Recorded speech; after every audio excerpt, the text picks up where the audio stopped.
Hello, folks. We're sorry we're not posting as much projectors lately. There are plans for more episodes, but they're going to be spaced out. Our summer got very busy, but we have seen some big movies in the theaters that we want to talk about. So there's something around the corner, and then we will be working on Halloween horror drops. But I thought it might be cool to revisit our very first movie podcast in once a week drops. It was called Documenteers, and it ran off and on from 2016 to 2020. We were very silly and discussed documentary films with myself and a rotating co-host cast of my friends as well as Angela. If you think my post-production sucks now, you can hear these and know how far I've come. The projectors seems more stripped down and refined from this old show, which featured a lot of crackly audio drops and even more attempts at humor, but we were always sincere about how much we loved movies and documentaries. The Documenteers helped reinvigorate me into watching more films, and I haven't heard these in many years. I'm throwing them up without revisiting. It might be interesting to check it out like a time capsule, but I'd probably cringe at myself from back then. But to be fair, I'd cringe at myself after hearing myself from like 2 months ago. I think I'll do a different intro for these throwback drops about every 10 episodes or so. And there is a lot of episodes, well over 100 weeks.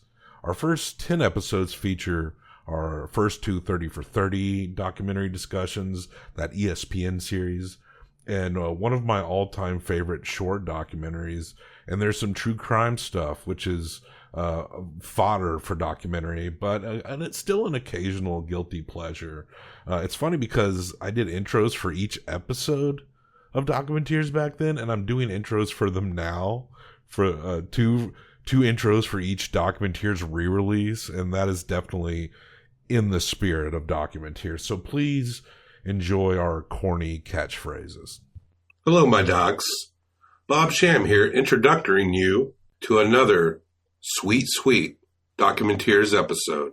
This episode, Angela is back, and we are discussing our first ever serial killer documentary, Aileen Wuornos, The Selling of a Serial Killer, in 1993, directed by Nick Broomfield, one of the earliest film accounts of the Aileen Wuornos case. It goes into a layer of things that is, well, gosh, if you haven't seen this in a long time, it's available on Netflix, unless they took it off at the time that I recorded this, but I doubt it. It should be there. So reacquaint yourself if you so dare, and then come join us here. Or if you don't give a fuck and just want to move along and listen to the show, that's fine too. Do what you want. You do you. You can find us on places like iTunes, Stitcher, SoundCloud. We are now on the Google Play Music app that comes with Androids. You can find us on there now as well. And I know I say this a lot, and I'm probably going to say it a little longer. 5 stars on iTunes. The only time stars are acceptable, and that really helps us out. You have no idea. Most podcasts run through iTunes. A lot of other podcast apps pull from iTunes. It's like you can't make a UN deal without China. It's not the situation we want, but it's the situation we gotta play. So give us 5 stars on iTunes and leave a review. That's also hugely helpful. And just say anything. I would recommend demanding iTunes convert to our Herzog rating system. And I may have to formally write down the Herzog rating system because there's also Arsenio Hall for television shows and Clint Howard for regular feature films. There's Rebecca Blacks for songs. What's the best songs? And I really do need to write this down because what is the ratings of plays at the theater? What is the ratings of YouTube videos? What is the ratings of something randomly funny you see on the street? How would you rate that? How would you review that? You might say, why do you need to review everything? I say, shut up! Yeah. My wife just asked me if I was okay after I yelled that. All right. Well, let's get on with the movie. Aileen Wuornos, the selling of a serial killer. Now, here is a motion picture film. 1,000 feet. 16,000 separate photographs. Let's tidy up this tangle of film by putting it on a reel.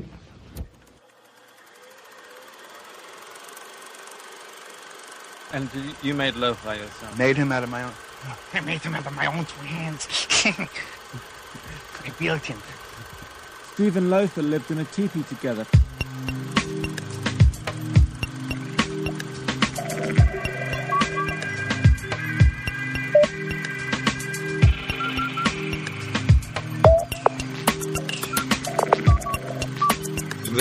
The movie we are going to discuss here might be this serial killer. We're doing our first serial killer movie. Yes.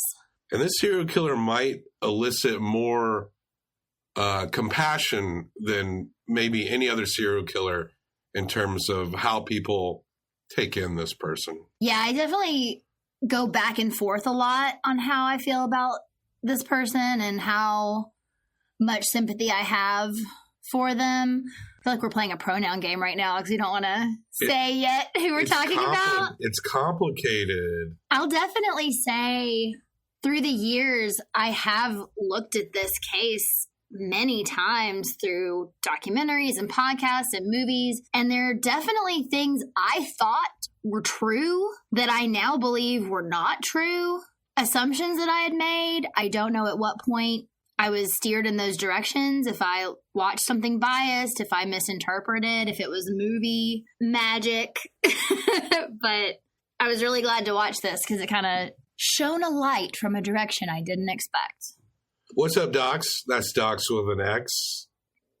And we are in association with the Center for the Documentation of Documentaries. Have you wondered why there's a guy in a lab coat writing down everything we say as we record these? I don't see a guy in a lab coat, Bob. He's right there. You don't see him? Yeah, he's from the Center for the Documentation of Documentaries. Oh, yeah. I didn't even notice him. He's so quiet and unassuming. They're taking down all the information we got because that's what we do is document documentaries. Yeah. And they take that information for science. They document the documentating of documentaries. Yeah, that's correct. The Center for the Documentation of Documentaries. Documentation of documentaries. They are a bit of a donor to the Shamco studios here. And yeah, they didn't, I think they recently have told me it's cool to talk about them. I've been wanting to keep them quiet, but they're gathering all this data for science. Oh, okay. The data of us documenting documentaries, which is right in their wheelhouse. They won't tell me who their big donor is for their center, though. I'm a little concerned. They've asked me to stop asking. And the guy we have here, he won't talk. His name is Richard. Don't laugh at Richard. He's very sensitive. But yeah, we're moving. You better not act like you have all this donor money, because it's not much at all. We're gonna need donors at some point to help pay for these microphones we keep fiddling with. The Center for the Documentation of Documentaries, or the CDD, they have put up money for one Yeti microphone. What is that, about 120, 130 bucks? They said that's all they can kind of give right now, but it helps. Every little bit helps. Their contributions keep us from asking our listeners for money. And we're trying to pay our dues, you know. We want to get to a place that we're proud of. Yeah. Not that I'm not proud of each and every second. I'm proud already. Spent. But let me tell you, we're going into the stratosphere. Documentaries will be the new rock and roll. Cool. Yeah. I'm ready for that. We are discussing the movie, The Killer, that we were referencing earlier, that we seem to be afraid to discuss, is... I'm not scared. The 1993 film Aileen Wuornos, Selling of a Serial Killer, by Nick Broomfield. And this movie, it covers her trial, her first sentencing to death, and a few more. This is one of the earliest things people may have seen on Aileen Wuornos beyond news reports and stuff like that. I thought I had seen this before we watched it, I don't remember the things that are in this documentary. I don't think I actually did. I think I may have seen the sequel to this documentary, which we'll talk about later, but Nick Broomfield did another movie about Aileen, and that may have been what I actually saw. Yeah, and the second one is covering leading up to her execution, I believe, in 2002. Spoiler alert. Yeah, the Aileen Wuornos gets executed. If you did not know that. But I think the Selling of a Serial Killer film, it really started the sympathy towards Aileen. And up until the movie Monster came out, I think that was the best example of something that kind of maybe grayed the situation out a little bit. But this movie doesn't necessarily posit that Aileen is innocent. No, it doesn't posit that she's innocent at all. It doesn't even get into maybe details of murders, except for some shots of Aileen in court testifying to the murder of, what's his name? Mallory. We'll talk about that. That was difficult for me. But this movie is more about the circle of bullshit that kind of floating around this case. And what's going on. Hangers on. By the end of it, you might not think that Aileen is the most hated person in the documentary. Yeah, this is a documentary full of villains. Yes, villains on villains on villains. And Nick Broomfield is the nice guy in the middle. And who isn't a villain is just some, probably just a Floridian biker. Yeah. with one or two things to say. Maybe a guy in the hotel room. That guy might be like an anti-hero. I don't know. He's a little... Let's get in. He seemed like a bit of a fibber. You're talking about people we got to explain. We see shots of the I-75. This is where a lot of these murders took place. Yes. We hear Nick Broomfield's dry narration. Just like shooting facts at you, like fact after fact after fact. A lot of stuff regarding Ty Moore and the events leading up to their arrest. There's a font. It looks like kind of a newsprint font that intros the movie. Yeah. Automatically, this has a very classic feel to it. This is kind of, if you think of a stereotypical documentary layout and an intro, that's documentary pie. You know? Yeah. I mean, and almost as soon as he started talking, and I know he has a very thick accent, very much reminded me of Herzog from the beginning. Right. Just very quickly setting the stage so that he can get to what he really wants to show you. They're very tonally similar. Yeah. Werner Herzog's probably a little more guilty of projecting himself more onto things. Mm. But this guy is definitely in line with that dry sensibility that comes with a lot of documentaries. Usually don't like a documentary filmmaker to be in the film. Yeah. But this was the perfect example. Yes. Of how to do it right. And there's a point in the movie, even where he breaks his dryness, you could tell he's very frustrated. Yes. But as much as Nick's narration and his presence is felt in the film, it does not really take the shine off of anything that he puts in front of the camera. Yeah, no, because he doesn't make it about him. Instead, you are navigating this situation with him. But you're dealing with the frustrations through him. Yes. You're on that journey with him, dealing with these people and this stuff. And in a movie about Aileen Wuornos, where she doesn't show up beyond courtroom footage for half the movie. Yeah. It is pretty hard to take the shine off of something so notorious, too. Yeah. So these facts he starts telling us at the beginning, we're going down the interstate. We're in Daytona Beach. We see some shaky news footage of some composite drawings of what turns out to be Aileen Wuornos and her girlfriend, Ty. Yeah, I did not know this. So he starts running down the numbers, between 1989 and 90, that 8 men were murdered, that she was the first female serial killer. But then they show this image of these composite drawings with this headline talking about how they were trying to find these angels of death. Yes. And this is why I think I haven't seen this before, because I've never for a second thought that Ty was involved, because I think everything I've seen has led me to believe she's not. And obviously there's a lot of layers to this entire story, but I was surprised that at the beginning they were looking for 2 women and not just Aileen. Yes. And the drawings looked exactly like Aileen and Ty. Yeah. But yeah, the Angels of Death label, that's one that gets thrown around a lot on women who kill. Oh yeah, there are some women who committed murders in a funeral. No, sorry, in an old folks home. Kill. I just realized what I said. Well, there do need to be living people in funeral homes. There do. Yeah, I mean, you could. Hey, that might be the perfect place to commit murder, in a funeral home.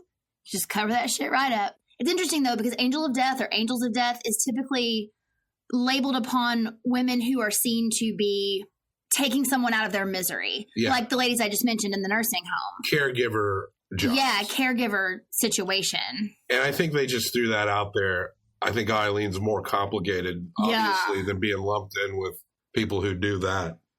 I wonder if it had any tie to do with the fact that she was in like the biker world. Or hung around at least.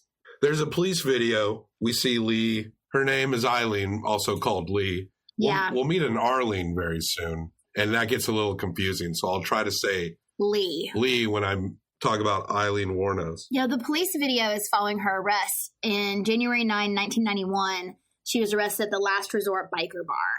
She confesses, probably one of the most calm we see her in this movie. Yeah. Is this initial confession, in her words, that she wishes she was never a hooker. But self-defense is a word that she uses a lot still. But she's doing this for her lover, Ty. Yeah, she did not confess immediately. She was in jail for a while, but this first image of her that we see is her actually giving her first confession. Aileen would kill about 7 or 8 men. She would try to solicit rides with them and maybe get them to allow her to do sex acts on them, at least for money. There's some debate over the claim of self-defense might have some credence with perhaps one individual who had a sexually violent history. Yeah. She's been quoted as saying that 2 of the men sexually assaulted her and the other 6 tried. Yeah. So she says it's self-defense every time, but that's what she said, is that 2 actually sexually assaulted and the other 6 attempted to, and that she was defending herself. We meet a guy. Oh, man. He calls himself Dr. Legal. Steve Blazer. Steve Blazer. We see him. He has a weird dummy. He makes some weird joke regarding sex abuse and imaginary friends when he was a kid. Yeah. It's hard to tell if he was joking or not, really. Yeah, I actually didn't catch the sex abuse reference, but he did talk about how he'd had imaginary friends since he was a kid, and he like made this dummy guy to be his friend. He's also doing an interview, I believe, on his front porch in a robe. This guy's got like curly afro, like white guy 80s afro going on. My dad had one back in the day. Big, huge, bushy beard. Big dude. And he's a TV lawyer and a former musician. One of his credits that I assume he makes a point for it to be stated is that he once opened for Leon Redbone. We also are quickly introduced to the woman who essentially hired or convinced Lee to hire Steve Blazer, Arlene. What's her last name? Praley? I believe I'm saying that correctly. She adopted Aileen after she was arrested. She's a self-described born-again Christian. Yeah. She keeps wolves because she loves their spirit, and so she breeds them and keeps them in a cage. She also breeds Tennessee walking horses, which do a little research into how they make those horses do that. You might not be so pleased. We're from Tennessee, and this takes place in Florida, and Tennessee walking horses they've been a thing that like my grandma is interested in. But as a Tennessean, let me tell you, I don't give a shit. Just let the horse walk. Yeah. Let it walk the way it wants to walk and just be a horse. Arlene, let the wolves be wolves. And let wolves be wolves. Hell yeah. Let wolves be wolves. In this interview with Arlene, she is wearing a rad wolf shirt. I'm very jealous of that wolf shirt. I would love to own that wolf shirt. According to Arlene and Steve, Aileen Lee wants $25,000 for an interview. Arlene refuses to talk about anything until Lee gets her money. And it's almost like they're selling this idea to Nick, because Steve actually says at one point, all the characters in the play are so interesting. Like, he's not even thinking about this as a woman's life. He's like trying to sell this story to Nick. This is within the first 10 minutes of the film. Yeah. Is money starts being thrown around. And it's going to happen a lot more. Then there's this story. This kills me. But Arlene, again, like you said, she loves Jesus.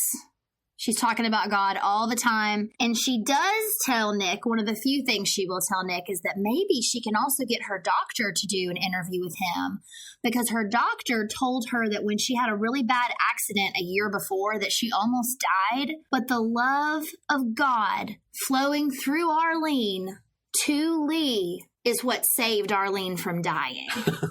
She must have Donald Trump's doctor. Steve and Arlene are discussing cost percentages for Nick's interview.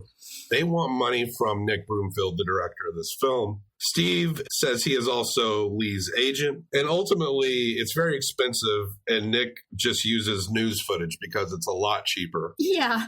Eileen's relationship with Arlene at the very beginning is very positive. Lee is writing poems about how nice Arlene is. Mm-hmm. And Arlene is, the word God and Jesus is not far from her lips at any time. Oh, yeah. She actually at one point does try to say that she's not interested in money, just good Christian love. Steve, in an interview, says it's not about greed. We hear a little bit about the moments leading up to Lee's arrest. Ty and Lee lived at a hotel. The Fairview. And when the sketches came out and the heat seemed to be on, Ty bailed to Ohio. And she would later testify against Aileen. Eileen's history is not good. There's a lot of claims that she would say and go back and forth on over the years. A lot of it is not set up in this movie. It's just kind of like knowledge that we have. Yeah, he does tell that, she was born in 1956 in Troy, Michigan. Talks about her father, who apparently raped a child. He would later kill himself in prison. Her mother would abandon her. Aileen would stay with her grandparents. The grandfather was apparently an abusive alcoholic. Yeah. And the grandmother was a good old-fashioned do-nothing in the face of abuse. Yeah. She had a brother. Name was Keith. Keith. Okay. So through the years, there's been times where she said that she and Keith had a sexual relationship with each other. She would go back and forth on that later. She would even sometimes deny some sexual abuse from her family. But I could not imagine, considering where Aileen was at this point, that she did not suffer some extreme amount of abuse. Yeah, absolutely. She started prostituting since 14. I think she made that claim. Yeah. Some accounts go back to 11 in terms of as far as obtaining items and positive reinforcement from sexual behavior. Contact. Yeah. She got pregnant at 14. By allegedly one of her grandfather's friends. Yeah, I've heard that before. They put that child up for adoption. As far as we know, this person, I think, would only be maybe a few years older than we are. Wow. And if that person even knows. Gosh. I don't know whether I hope they do know or don't. And you could go back and forth. I kind of hope they don't. I know it's been really difficult on children of serial killers who everyone knows who they are. Is it Gacy's kid changed their names or something, or there's some serial killers children Dennis Rader's, a lot of his wife and kids, I think they went on, but I think I saw some reports of, I'm honestly not sure. Yeah, I might have been thinking of Rader. Dennis Rader, the BTK killer. Yeah. But apparently his son has been trying to contact visiting him in prison. Ooh. That BTK is one of the most fucked up. Back to Aileen, she was on the street by the time she was 16. Aileen claimed she had no job since 1984, described herself as a professional call girl. Yeah. Nick Broomfield goes to the Last Resort. Yeah, we go there with Nick. It's a biker bar where, as you said, Aileen was arrested. Yeah, they went there to find a guy named Cannonball. Or CB for short. CB. Cannonball was wearing a choker. I didn't notice that. There was a lot going on in that bar. Oh, yeah. I got relatives that live in Daytona. Yeah. I think this is in Daytona or close by. Yeah. We can go to the Last Resort. We should go to the Last Resort. Next time we go down there. You have an aunt who's married to a biker. Yeah. Maybe. That's like the most bikerific town next to like Myrtle Beach. It's like saying there's grass in your yard. Well, I just mean we know a biker. Oh, sure. Like, I don't know that we'd be welcomed just as us walking into a biker bar. I have a feeling that if you have money and are They'll willing, serve you a beer. Yeah. Play a game of pool. Sure thing. We should check it out. There might be some cultural differences, but any place will take your money. That's true. And it's not like we'd come in there trying to start some shit. Friends in Low Places is playing, and if you were writing that in a script today, it would seem like too much. Well, that song was very big for years, especially during this time. Yeah. But yeah, Garth Brooks' Friends in Low Places is as on the nose as you can get. Yeah, Nick had been told to go there because apparently Cannonball knew Lee very well, but he said he didn't know her that well. He knew her about as well as any bartender knows a regular. He also said he didn't think of her as someone who came there all the time. This bar has been called multiple times her main hang. I think it was on the path to where she used to stay.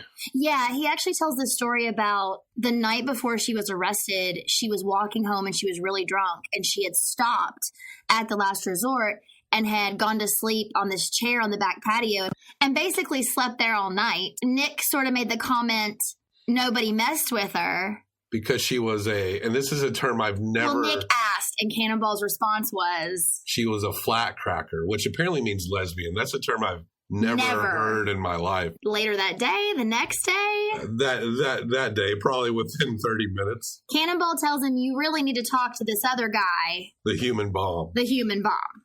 They go to the back of the place, and a guy puts on a show, one of those shows where he blows himself up. Nick tries to talk to the bomb man right after the show. And because he knows Aileen, or alleges to know Aileen pretty well. Yeah. But the guy's like, yeah, man, I'll talk to you later. I got to walk it off. And he cannot catch his breath. Yeah, and he starts, and we never come back to this guy. And never come back to the Last Resort. But this is one of my favorite parts of the movie because it's such a slice of... Florida. Yeah, a slice of Florida, a slice of the kind of crew she was running around with. If Aileen was not in prison, she very much could have been just drinking a beer, watching the human bomb blow himself up that day. Well, Nick finds himself in looks like a hotel where a guy is living. Dick Mills. He is the subject of some headlines called Sex Romp with Serial Killer, which is alleging some things he may or may not have said to a reporter involving like violent sex fantasies that Aileen allegedly told him about. Yeah, he said that the article was pretty much crap, except that she had told him that she had rape fantasies, which... to be completely honest, is not an uncommon fantasy when you start talking about like a little left of center fantasies. Sure. But yeah, he said that she had told him she had this rape fantasy. He said he had no idea that she was a murderer. Oh, at one point he asks Nick who he can contact about suing the person who wrote the article. There's a couple of times in this movie where people seem to confuse a documentary filmmaker with a lawyer. They act as though he has some sort of authority. Like Nick was supposed to be the 93 equivalent of the internet that can just pop up information that they would need. Why don't you do this? Yeah. I mean, he's doing what he does right there. Yeah, or why don't you take a break from this thing you're doing and help me with something? And it's like, no, that's not the point. Lawyers don't give discounts to documentarian hookups. No. Nick also does ask Dick about... the fact that Lee was a lesbian, self-proclaimed lesbian, but obviously she had sex with men. And Dick's answer is basically he just thinks that she had sex with whoever at the time. Yeah. When asked why she was with him for so long, I guess they shacked up for a week together. I truly believe she might have just needed a place to stay. And he was a decent guy who wasn't mistreating her, and so she stayed. He did say that she talked about Ty. A decent creep. A decent creep. Well, you know what I mean. He wasn't trying to put one over on her. He wasn't going to beat her. She probably felt safe enough. He posits at one point that maybe she liked him because he thought maybe he looked like Ty. Which they don't. No. The guy says a lot of things. And he says in regards to the tabloid headlines and the stories within that they're wrong. Somewhat true, but wrong. And he tells a similar story where the schematics are a little different than what's printed, but ultimately not that different. Yeah. It's still about a violent sex fantasy that he claims Aileen said to him. Yeah. And I wrote that Dick was probably a client.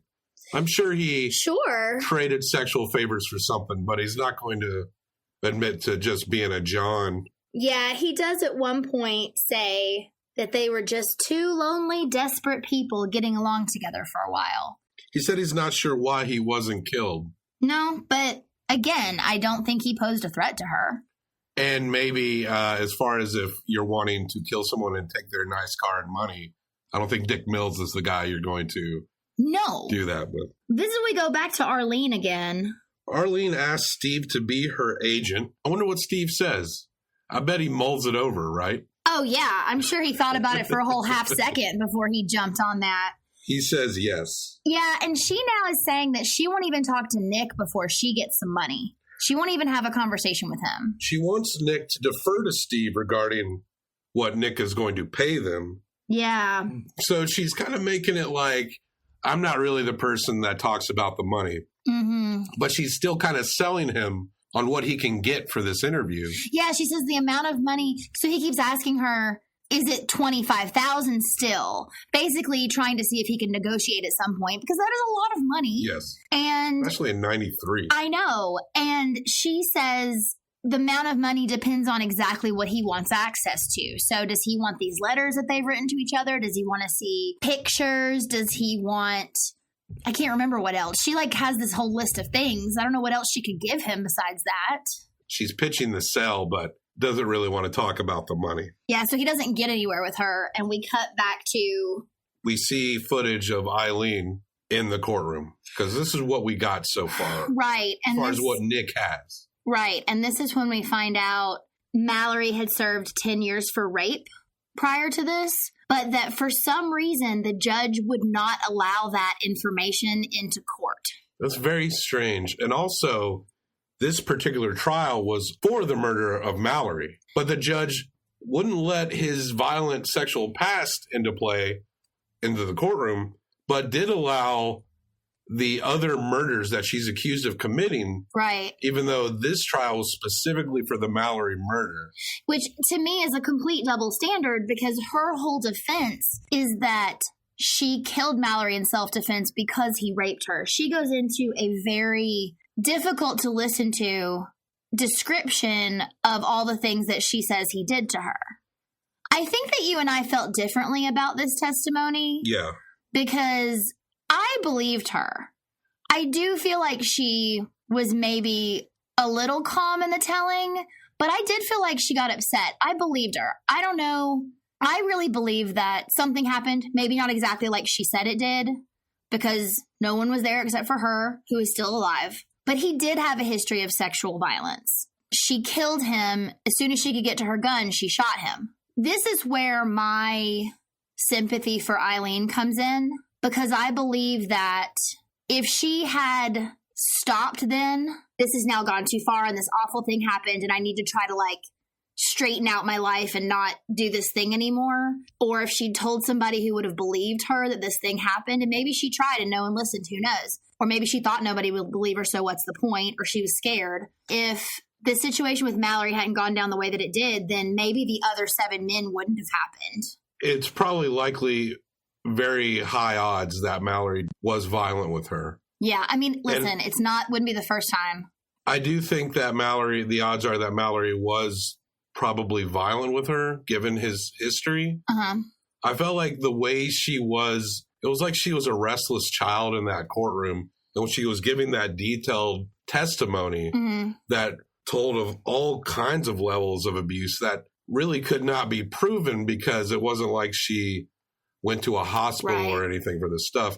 And she's looking up in the air as she's telling the story, like a kid trying to figure out what to say to get out of trouble. And I believe that there was a shady confrontation between the two, but that Aileen maybe felt the need to pad a truth with some lies to kind of help move it along and to help paint the picture she wanted to paint. And that act was probably also the impetus in her mind to kill the other men, because as much as I think Mallory might have been a violent fuck, there's nothing convincing me that any of the other men were. No, and I don't think the other men were either. I think something clicked in her brain, and then she saw all men like that.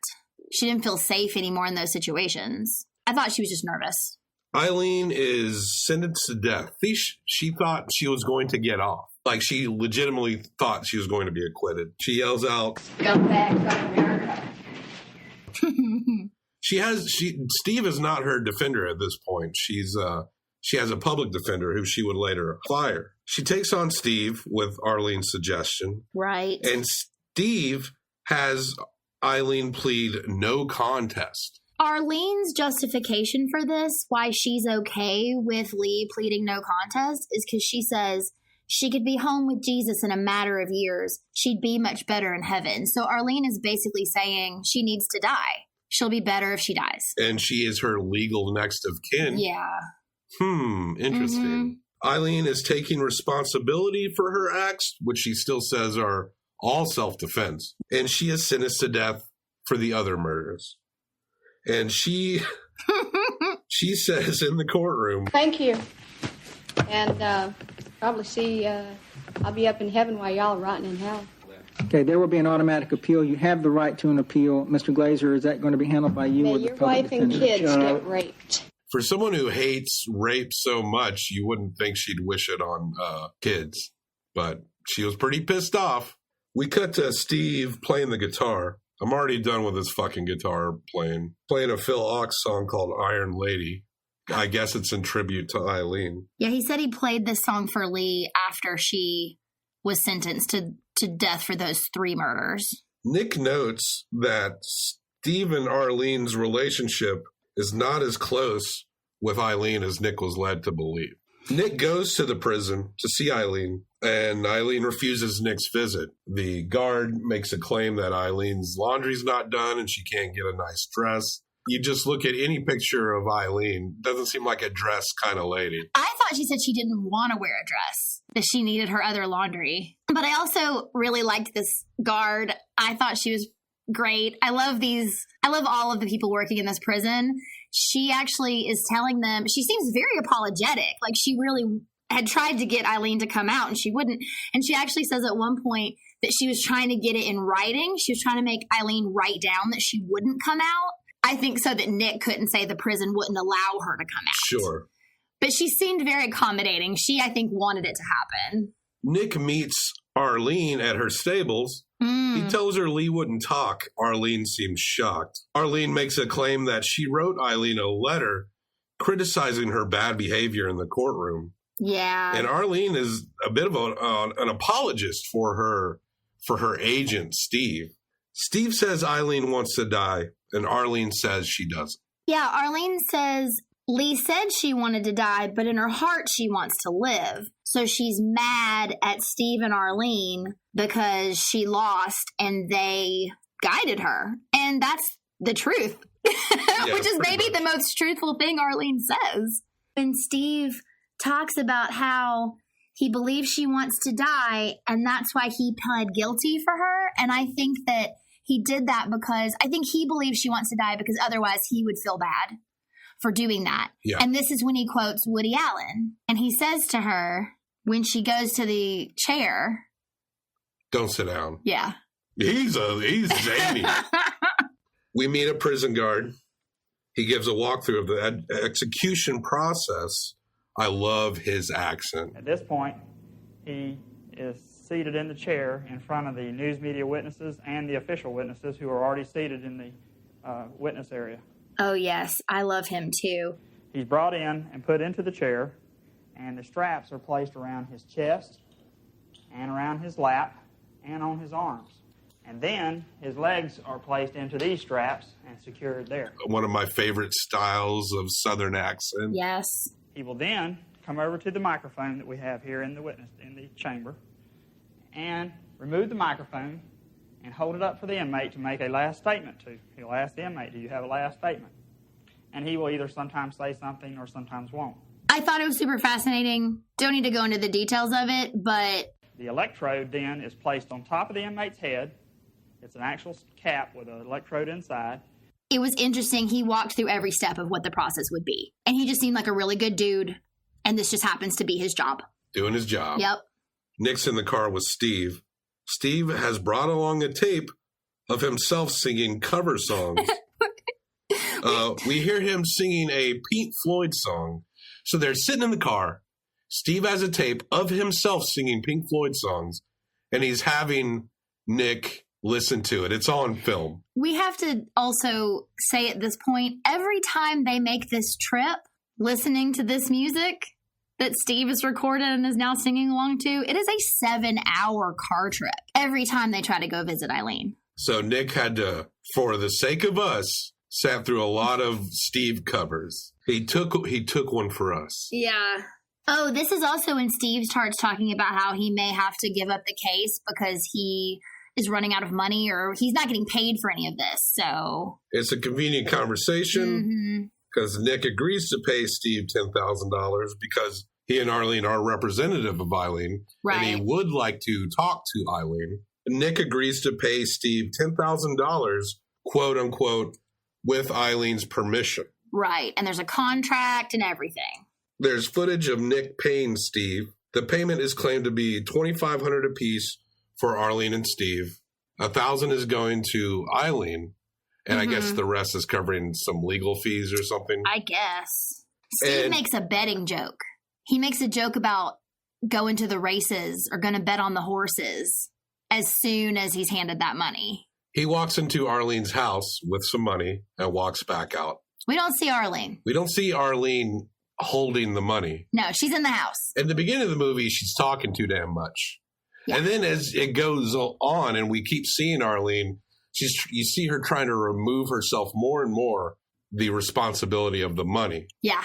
There's some questions, of course, as far as paying money for having to do this. But Steve says the Son of Sam law isn't in effect anymore. Yeah. The Son of Sam law, of course, is a law that prevents murderers and criminals from profiting off of their crime. So this time when he gives him the $10,000, is going to give the money to Aileen. They've gone down to visit her again. And this time they can't get in because the prison's on lockdown. And they get in trouble because they've driven around the prison taking film footage. So they search their vehicle. Yeah. They don't get to meet Aileen and they go back again. Arlene recounts that Eileen's eyes were not that of a killer. Aileen Wuornos is pretty notorious. A lot of people know about her. So imagine her eyes. Just imagine those eyes. Those wide, crazy eyes. Those darting, precious eyes. Gosh. Yeah, Arlene says when she first saw Aileen on TV, she prayed for a couple weeks about whether or not she should contact her. And then she felt like she should. She wrote a letter to Lee. Apparently, when Lee got arrested, she had said to God, if you're real, send me a Christian woman to get me through this. And then she got this letter from Arlene, and they shortly became mother and daughter. It's funny how someone who is plastered all over the TV inspires Arlene to reach out. Because she could always go to a women's prison and meet many troubled women that might need a little bit of prayer and a little bit of help. No, it's when someone becomes famous that, you know, Jesus is reaching out. They go again to the prison. To talk to Aileen.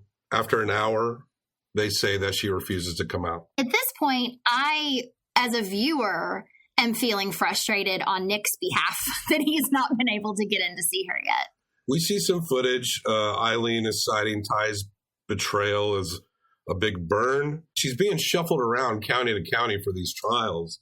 So she makes a statement of, how many times are they going to kill me? We see footage of relatives of the victims. Seems like they all straight up want her to die. Yeah, Eileen's on this kick about thinking that they only just keep bringing her out because politicians are trying to get reelected. And she would be conveniently be able to be used for that. But Aileen, of course, made it easy for them to do that. Yeah, for sure. This is when we meet the author of the book Dead Ends, which is about Aileen.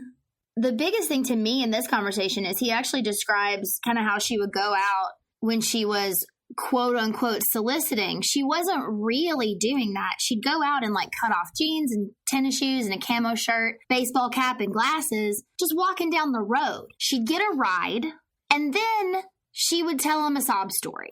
Yeah, she wasn't someone who was like, I got to go work them streets. Let me get ready, put on my miniskirt. She always just dressed the same. No makeup. She was a person of complete impulse. Yeah. And I'm sure when her money ran out, that's when she went back out. Aileen does not strike me as a big planner. No. I think she had motivations, and especially with the murders, she had motivations of what she wanted to do, maybe justifications she built up in her mind for wanting to do them. But as far as like willfully stalking an individual, not really. Absolutely not. And Aileen would approach people. It wouldn't be like, hey, you want a good time? She would get into the cars of people with a sob story. We've all encountered people like this. Apparently she had photos of kids and would start talking about her kids and how she didn't have any money. I've heard stories like that from people when I'm pulling up the convenience stores. Oh, yeah. And people are coming to, they say, my car's run out of gas up the street. That's a pretty popular one. Yeah. That's how she would initially open up to people. And then it would be like, hey, do you want like a tug or something like that? And then someone say, okay. And other people were probably just being nice to her, maybe giving her a ride. Maybe she got some money out of him without having to do anything. This is where I kind of get into the misconception of what I thought was happening, because for some reason, through the years, I had this impression that she was sort of a vigilante. Am I saying that right? Vigilante? That she was soliciting men and then killing them because they were the kind of men who would cheat on their wives. Yeah, I think there's a lot of perspective like that on her killings. Yeah. And her motivation. But there was never a mention of anything remotely like that in this documentary. Nobody said anything that would have made me ever think that. I don't know if that's like a lot of the past movie or... A lot of the past information that we have on Aileen, when we're talking about the acts that she did, that's like we said, this movie is not specifically about that particularly. True. We don't really get that heavy into it. It almost just assumes that you know about Aileen's murders like right on hand. Yeah. Steve still claims that Aileen wants to die, but there are movie deals being negotiated, and a film is apparently maybe in pre-production called Overkill. Aileen states in court that the press is defamatory and resents being called a serial killer. She's still waving the self-defense flag and says that she was framed, which, I mean, that's kind of a different thing. Yeah, I actually think the movie Overkill had come out at this point, because she does say the movie Overkill was a total lie, says that she's not a serial killer, and states what you said a minute ago, that she can't be a serial killer because she didn't stalk or plan. That's her sort of justification of why she's not a serial killer. This is also around about this time, there is a clip of Steve singing his own version of The Great Pretender, and he's changed the words to, what is it again? Public Defender. It's awful. Oh, and that's just a tiny little side clip. I don't know why Nick keeps putting him singing all in this documentary. That might be my only thing I don't like about this documentary. They also talk about how there's talk of trying to keep part of Lee's brain for experimentation after she's electrocuted. Sheriffs and past public defenders and psychologists are refusing questions regarding film right negotiations, and cops are allegedly involved in movie discussions with Ty. We meet an officer. I guess he's a former police officer. At this point, he's not a policeman anymore. He's now a private investigator. He claims that he was demoted to patrol for uncovering this plot, specifically of police trying to negotiate film rights with Ty. Yeah. I guess to, have Ty turn on Aileen and Ty can make some money. I'm not sure if that ever panned out in that way. There's audio of Ty getting Aileen to confess over the phone, and Ty plays paranoia very well. She was so good at that. Good actress. And I know we again feel differently about Aileen on the stand and whether she was lying or nervous or fidgety because she didn't want to be there. But when she's listening to Ty on this phone call, she is genuinely torn apart. Yeah, I mean, I believe that she loved her. She loved her. So she called her wife. She was the husband, and Ty was her wife. Ty is in the conversation saying that Lee must not love her if she would allow her to go down for this. Yeah. And the police must have been so pleased with this, because this is the reason that Aileen so willingly came along. Mm-hmm. It could have rolled out for years if it wasn't for this moment. Yeah, if Ty had refused to do this or acted like she didn't know. There's one point where Lee actually says, if I have to confess to everything to keep you safe, I will.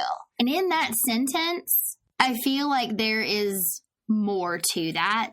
I feel like Ty knew a lot more than she says she knew. I don't necessarily think she was there, but there's, what was it? She was at one point driving the car of a man who had been murdered. Right. She knew it was happening. There was money coming in from somewhere. Yeah, there's no evidence of Ty being involved with the murders directly. All evidence found was linked only to Aileen. Ty claimed that Aileen had mentioned the first kill. And then Ty, I think, just pretty much was like, don't tell me. I mean, these murders were convenient as she used these killings to provide for her and Ty and their little weird nuclear family that Aileen was feeling pressure to keep together. I bet Ty did not ask a lot of questions. I mean, it just seems to me that Ty is very complicit. The fact that she's just scot-free done. Is this the point where they talk about how all of Eileen's customers had gone off to war? Aileen makes that claim that she lost a lot of customers. Yeah. Because of the first Gulf War. And she was trying to say that before that happened, she just had regulars and she just went to her regulars and everything was easy. And it was after those guys went to war, Ty was like, hey, we don't have any money. You should go pick up strangers, or you should go see if you can find anybody randomly. And that's kind of something that Aileen points to as like a bad decision or like a turning point in, if she could have just kept her regulars, she would have been okay, but she's very much a victim. There's always going to be a reason. Yes, and totally a victim. Yeah. And Ty, I mean, there's no way Ty didn't know about her side profession here. You cannot like it and pretend like everything's fine, but it's a bunch of baloney. It doesn't mean you're not complicit. As far as her clients going on, Aileen was living a hard life. Yeah. And she was wearing it in her looks. She was naturally an attractive young woman.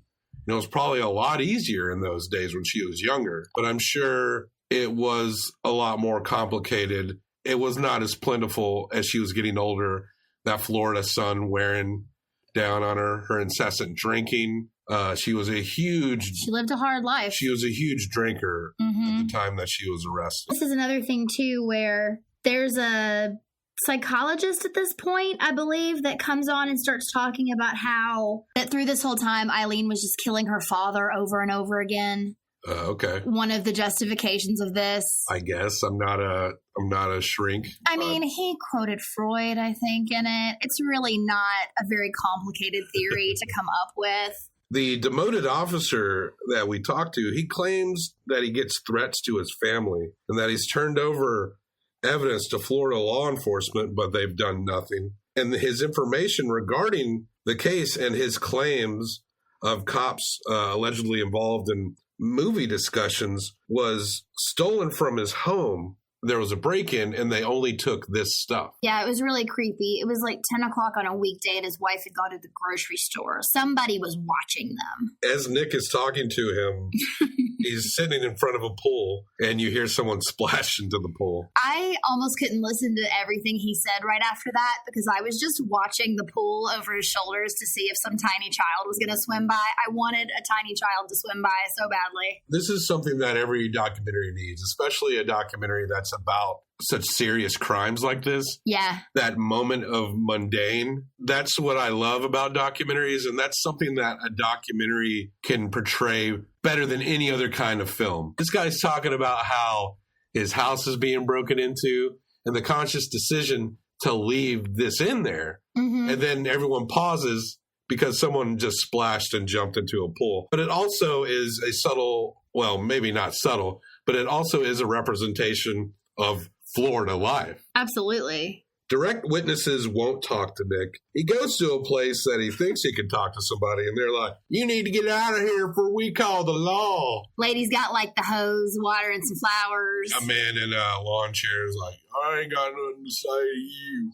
Arlene at some point wrote to Lee and said that she didn't trust Nick's eyes. I don't know how Nick found out about this. Well, Arlene, we see Arlene. Nick has gone to Arlene once again. Yeah, but she won't talk to him. And she says she hasn't talked to Aileen in over 2 months. And Nick is a little angry because he handed Steve $10,000. There's no results that they said that they would get. And Nick, he kind of breaks his dryness. This is the part where he kind of breaks. He's frustrated at Arlene. Yeah. And he says, I'm not going to do an English accent. But he says, I think you're a very, very deceptive person. And Arlene is just saying, get off my property. I have a right to tell you to get off my property. And also saying she never got any money and he needs to talk to Steve. And she's on camera negotiating costs. Yes. We see Steve bringing money into her house and walking out. But she don't know nothing about that. Steve and Nick go to see Aileen again. And this time, Aileen arrives to talk to Nick. And Yes. she's smiling and is apologizing for being late. She looks pretty healthy. She said, do you have any problems with Arlene? Arlene talked to Aileen after Nick's confrontation. Yeah. She said she hadn't talked to her in over 2 months. But you know that when Nick left her little wolf prison farm, that she called that prison pretty quick. Oh, absolutely. And then Nick is very quick to ask Lee, did she get her money? And she says that she did. And she even recounts the amount that was agreed to be paid out, her $1,200 split. But then they start talking about, he asks, why is money so important? And Lee straight up says it's not important to her. She can't really do that much with it, but it's important to Arlene and Steve, and they're money hungry. Which is not a surprise, but it's a surprise sort of that Lee knows that. That she acknowledges. Yeah, that she's saying that outright. And that there's deception on their part. I mean, it's obvious to us as a viewer, but yeah, she seems to also understand it as well. Yeah, I think they've not been able to deceive her as well as they think that they have.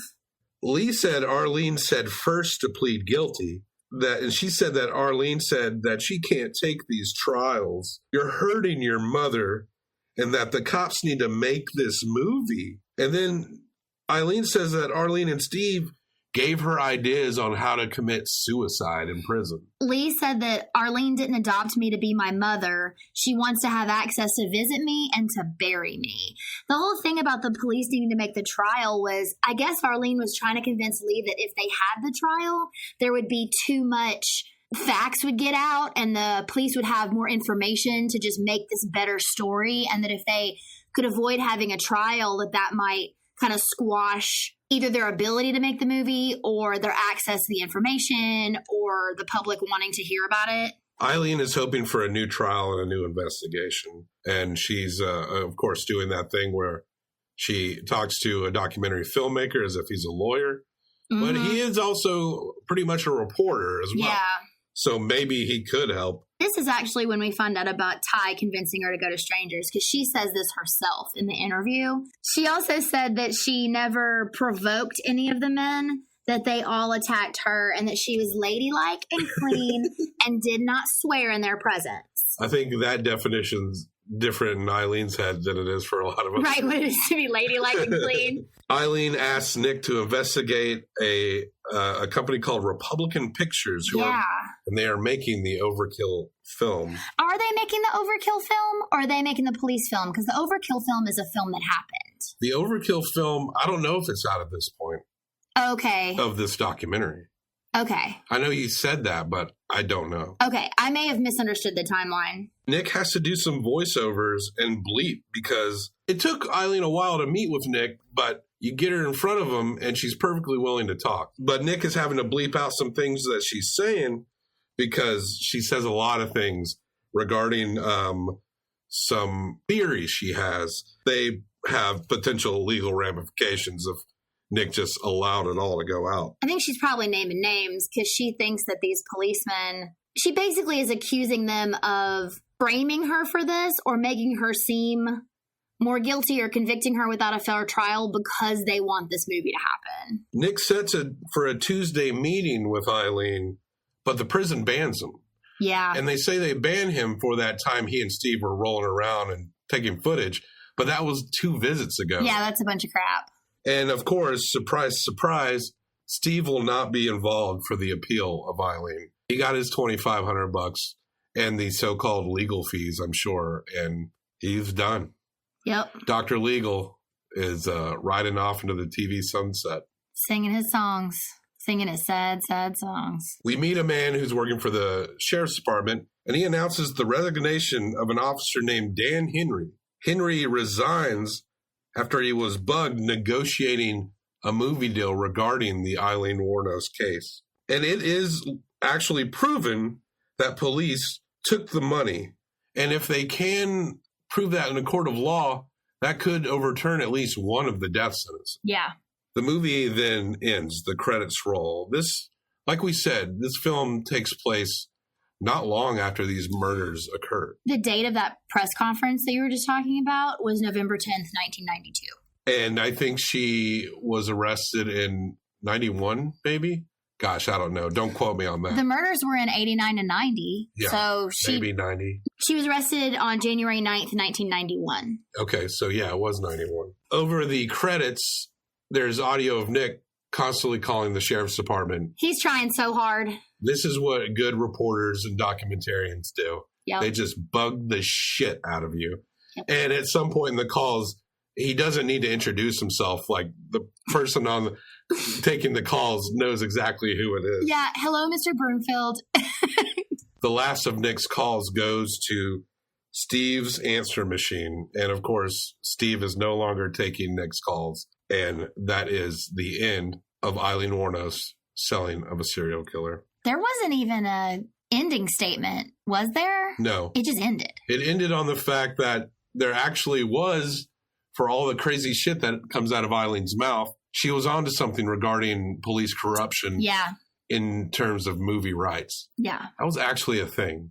You know, we're into true crime and we've absorbed a lot of information of not just Aileen, but a lot of stuff. These specific things are something that I did not really retain. Yeah. And a lot of stuff that's in this story particularly. And it was very interesting to me. Yeah, I didn't know anything about her lawyer. I knew that a woman adopted her after she was arrested, but I didn't know anything about that woman. Angela, we go pee-pee on the classic star rating. Oh, yes. I do like stars, though. Well, but not these stars, not rating stars. The only time we truly approve of star ratings is when you go on iTunes and you give us 5 stars. Oh, yeah. Those are good stars. I'm not comfortable with it, but we will accept it. I do believe that iTunes should revert to a Herzog rating scale. Truth. I'll have to make my case to them directly. Go to Apple offices.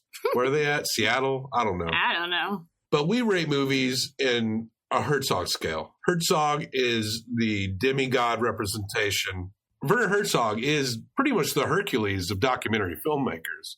And we rate it 1 through 5 Herzogs. I just pictured Herzog like all oiled up. Wearing a lion pelt. Like a little Herzog head on like an Arnold Schwarzenegger body. I think I was thinking of Conan the Barbarian, but still, that's the image I got. You're welcome, everyone. So what we will do is I will give it 1 through 5 Herzogs. Okay. Angela will give her 1 through 5 Herzogs. Mm-hmm. We will combine those together like Legos. Kids love Legos. You see how I throw that out there? Yeah. Because it makes your shit hot. Kids love it. This one's for the kids. This is going to say this is not a kids episode. And that accumulates to the best out of 10 Herzogs. Now, this isn't a movie that's just like, here's the story of Aileen Wuornos. Even at this point that the film was made, you could make a generic documentary of the crimes of Aileen Wuornos leading up to, and throw in that footage of her being sentenced to death. But this movie wasn't about that. We said up top that Aileen was not the only villain in this movie. Possibly not even the most hated person in this movie. Right, sure. She had a crooked shit TV lawyer. Anyone with common sense would probably look at this guy's commercials and say, this guy is Better Call Saul before there was a Saul. He probably wishes he was as connected as Saul. Yeah. But he's just like a doofus, a failed musician who makes documentary filmmakers listen to tapes of himself. I think I might have hated Arlene the most in this movie. She's a holier than thou. Just because she's got Jesus on her lips and money on her mind. Mm-hmm. And she is saying whatever she can to get her bag of nickels out of this horrifying story of someone who straight up murdered people. Based on my personal experiences, when someone comes up to you and they're panhandling, they want something from you. Mm-hmm. It happens every place in America. But when they start talking about how I should trust them because they're Christian people right. and they're church-going folk, my brain goes, beware, beware, beware. Yeah. And they're not talking about church casually, like, oh, we did this in Sunday school. They're using that religion to convince me that they should be trusted. Right. A red flag pops up, a siren alarm in my brain goes off. Yeah. And I'm like, do not trust this person. I'm a good Christian person. And my kids are, they're out of gasoline. My kids are run out of gas. I remember going, I think it was in Memphis the first time I encountered this, where a homeless person was like, hey, can I get $1? I want to get a beer. Yeah. Just being honest. I gave that dude $1. Arlene is like that. Arlene is like that person, but she has a house and a wolf prison and a horse torture center. Mm-hmm. She has resources, but she wants more. She is essentially that type of person. To me, she's a gigantic piece of shit. Yep. And people who truly have the faith and really love their religion or whatever brand of Christianity would be very disappointed in someone like this. Yeah. At this point, I'm no longer even reviewing the movie. Let me get back to it. I was going to say, and your Herzogs are... But this movie it just captures this moment in this major case. Aileen Wuornos has become even more prolific since these days. And this movie just being right in the front of revealing some very personal inside stuff regarding this case. Yeah. And the corrupt, because it's not just about the horrible acts of someone who might be mentally ill. I think definitely is. I don't weep tears when John Wayne Gacy gets electrocuted, but on principle, I am against the death penalty. I do think that Aileen did not get a very fair trial. Yeah. She did get bad representation from Steve. This guy, he did not even be a lawyer. A no contest, she could have done that. He didn't do anything. He did nothing. He stood there and said those words. Again, I'm leaving the review. But this movie is so good. I really think this is a really good movie. And it's a very important movie in terms of documentaries about serial killers. Mm-hmm. And there's just so many layers here, from the last resort bar to fucking weirdo Steve to this crooked ass Arlene. And then to Aileen herself. It really increased my curiosity towards Aileen Wuornos. Yeah. I kind of maybe lumped her into a lot of true crime shit because we take in a lot. This movie made me want to go deeper into this story. Yeah. And the legal things that are surrounding it. It's not just about an awful person who committed awful crimes. It's also about the corruption and the cycle of corruption that surrounds this. God, I thought this was so good. I got to give it 5 Herzogs. Wow. 5 out of 5 Herzogs. And yourself? This is a great documentary. I loved all those little extra moments that he added in to, like the human bomb left in the thing with the kid in the pool. These little things that really gave you a sense of time and place and culture that surrounded this woman. I was fascinated by the story of this lawyer and this woman who adopted a grown woman under the guise of being a good Samaritan. She was so gross. It's almost as if she wanted to adopt Lee. Even if there was no money involved, she wanted to be the mother of the woman who was murdered. You know, that's disgusting. She wasn't helping her. And encouraged her to kill herself. Encouraged her to plead guilty, but encouraged her to kill herself. If you love someone, you don't do that. You also Don't put wolves in cages. Don't breed any sort of animals. She admires their free spirit, Angela. Right. The free spirit that she was trying to keep in a cage. I am so surprised that there was never a big speech by Aileen about how Lee was a free spirit that had been caged and she just wanted to help her. Yeah. I was like kind of waiting for that like dramatic turn to happen. But when that might have happened was when Aileen got really like, I'm not talking to you anymore. You didn't give me my money. And the story was fascinating. Like I said, I had no idea about this stuff. This is some of the stuff that you don't normally hear about. The extra things that are happening. It's all about the testimony and the facts of the murders and trying to show footage of as much as you can and photos of dead people. And there was none of that. The dirtbag hangers on. Yeah. Whoa. And it was titled perfectly, The Selling of a Serial Killer. That is what this was. This was a story about all the people trying to profit on Aileen. I cannot wait to watch the next film, the 10 years later, when Nick Broomfield goes back to Aileen and does another movie. I am going to give this documentary 4.5. 4.5 Herzogs. You combine my 5 Herzogs. Yes. With your 4.5 Herzogs. Yeah. It's nearly a perfect documentary, but not quite. Not quite. 9.5 out of 10 Herzogs. Wow, that's a lot of Herzogs. Boy, we've seen some good ones lately. We really have. We need to watch some mediocrity to balance this out. I guess we could watch that terrible H.H. Holmes documentary again. No, I don't think so. There's got to be a better one. I don't think there's anything wrong with sympathizing with Aileen. I don't necessarily think that makes you a bad person or a mistaken person. I mean, a compassionate person is a compassionate person. But I personally do not feel that Aileen truly is any better or different than a lot of other serial killers. I think maybe the fact that she didn't like lop off heads or fuck them might be something. I mean, she does have her differences, but the way her crime snowballed and escalated. I mean, Eileen's not the first serial murderer to have a hard childhood. No, not at all. So many people in this world go through terrible things, worse things than they did. But it was just the right combination of mental illness and situation and just the people in their lives and the things that happened to them that kind of led them to a point where I think they just completely lost it. It doesn't mean anything they did is okay. No. She shouldn't have killed any of those people. But I do feel some sympathy to her because I think that, I don't know, I think it could have played out a different way.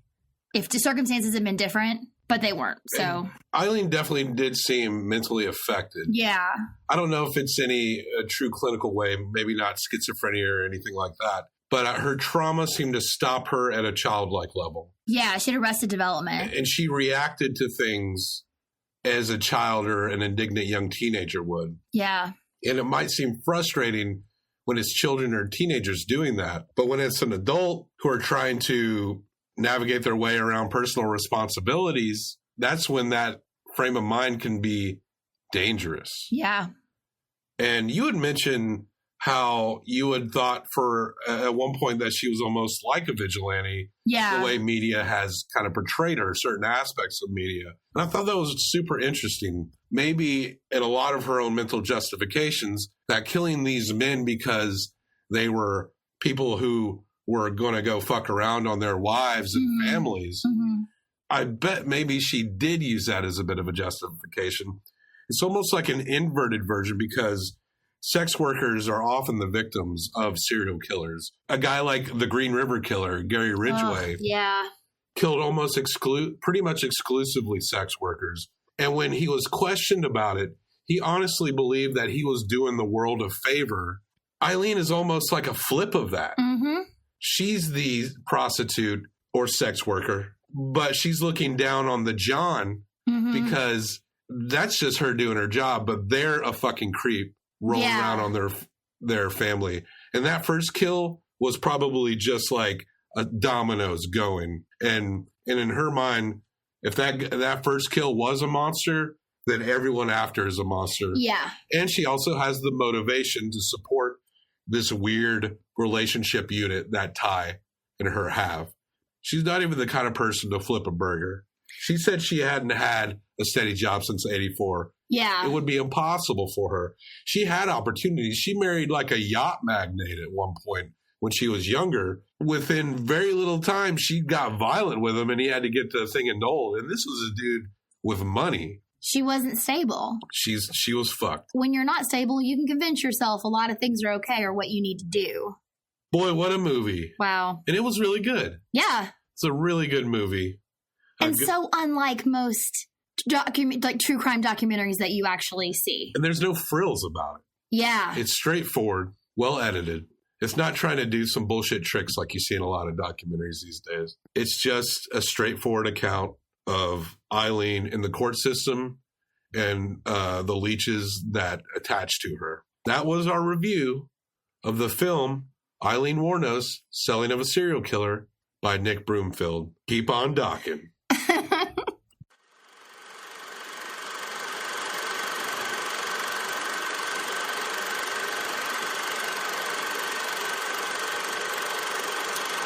Say anything.